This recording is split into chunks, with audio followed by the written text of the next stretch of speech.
याति तो है क्षत्रिय और देवयानी ब्राह्मण की कन्या, ये विवाह कैसे हो गया? तब बताया कि देवयानी को एक श्राप लगा हुआ था। ब्राह्मण की बेटी तो है शुक्राचार्य जी की, पर श्राप लगा था। क्या?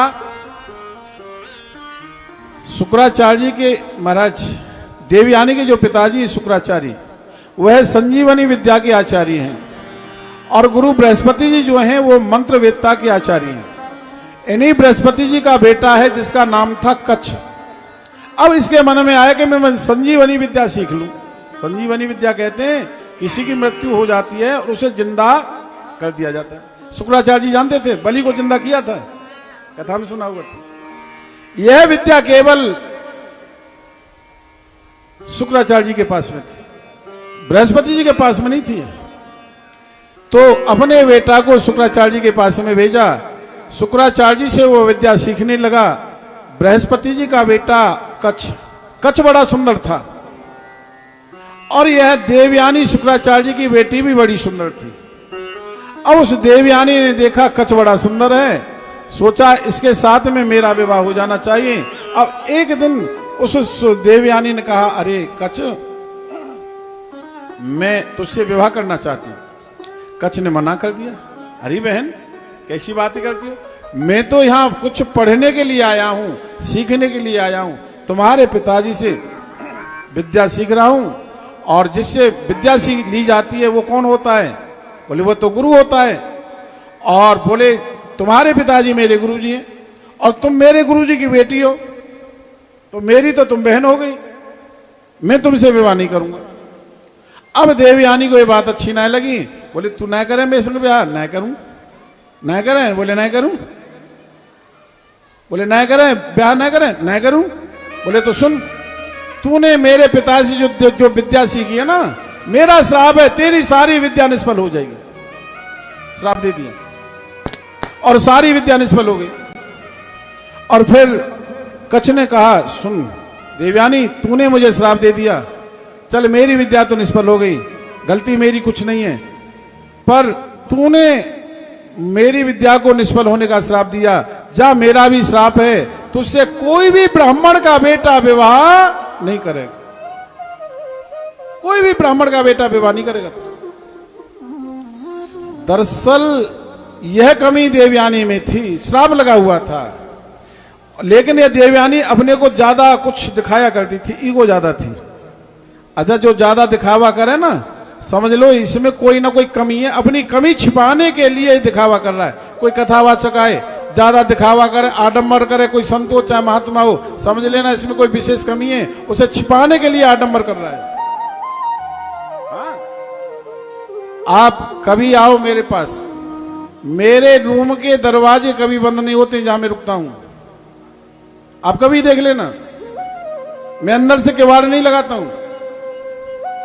और तुम्हारे मन में जब आवे, जब कोई प्रश्न करना हो, भाई थोड़ा यदि कुछ ज्योतिष के बारे में पूछना है तो उसका तो समय है। यदि कोई भागवत के बारे में, शास्त्रों के बारे में कोई प्रश्न में आपको संशय होता ना, जब तुम्हारा मन करे ना, तब आ जाओ, समाधान कर लो।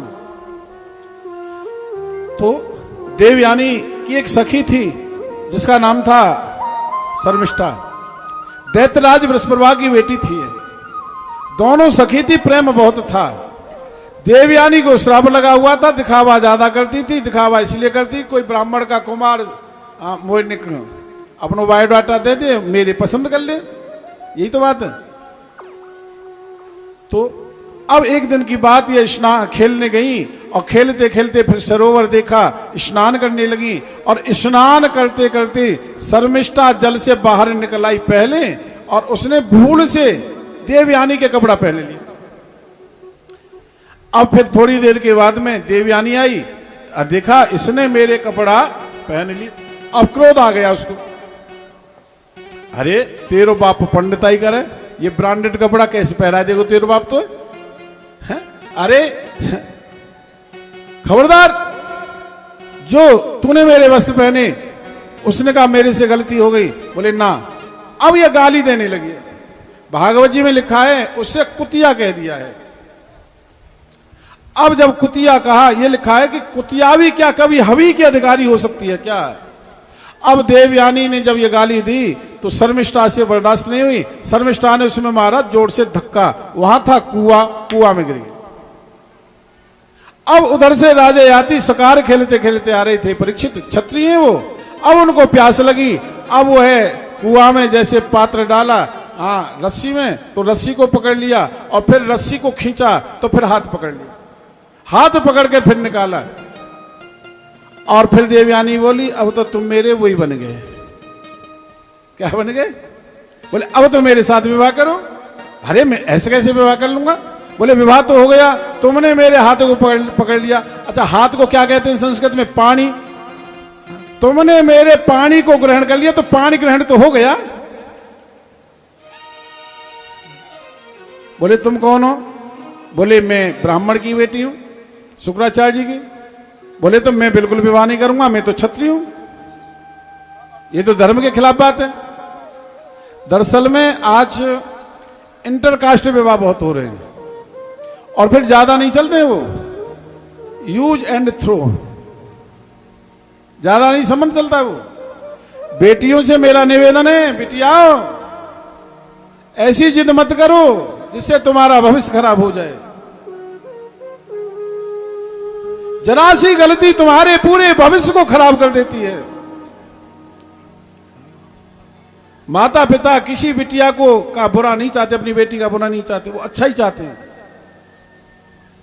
इसलिए विजातीय विवाह नहीं होना चाहिए।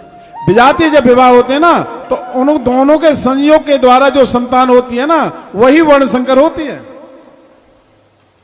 इसलिए जब वो संतान वर्ण संकर हो जाती है ना, जब वृद्धावस्था आती है तो फिर माता पिता को धक्का दे करके निकाल देते हैं और फिर कहां रहते हैं? वृद्धाश्रम में। इसलिए रहते हैं। गलती उसमें हमारी तुम्हारी भी है। इतनी छूट नहीं देनी चाहिए बेटियों को जितनी आप दे देते हो। मैं मानता हूं बेटा और बेटी में अंतर नहीं होना चाहिए, लेकिन फिर भी आप जो गलती करते हैं ना, ऐसी गलती नहीं होनी चाहिए। अब इसके बाद में कहा देवयानी ने, मुझे ब्राह्मण कुमार महाराज, मुझे गुरु बृहस्पति जी के पुत्र कच्छ का श्राप लगा हुआ है, कोई ब्राह्मण कुमार शादी नहीं करेगा। बस यहां इस बात को सुनकर के वो शांत हो गए और विवाह कर लिया। यह देवयानी जो थी ना अपने पिता से कह करके इसे दासी बना करके लाई थी, चिड़ से। बोले आने में कुआं में डाली हूं, अब यह दासी बना के ले चलूंगी, अब यहाँ पे बदल चुकाऊंगी। अब देवयानी बनी रानी और ये दासी बन करके आई। अब समय आने पर हे राजा परीक्षित, देवयानी के द्वारा एक महाराज दो बेटा हुए, यदु और तुर्वसु। यदु से एक वंश चला जिसे कहते हैं यदुवंश। इसी यदुवंश में भगवान गोविंद का अवतार हुआ है।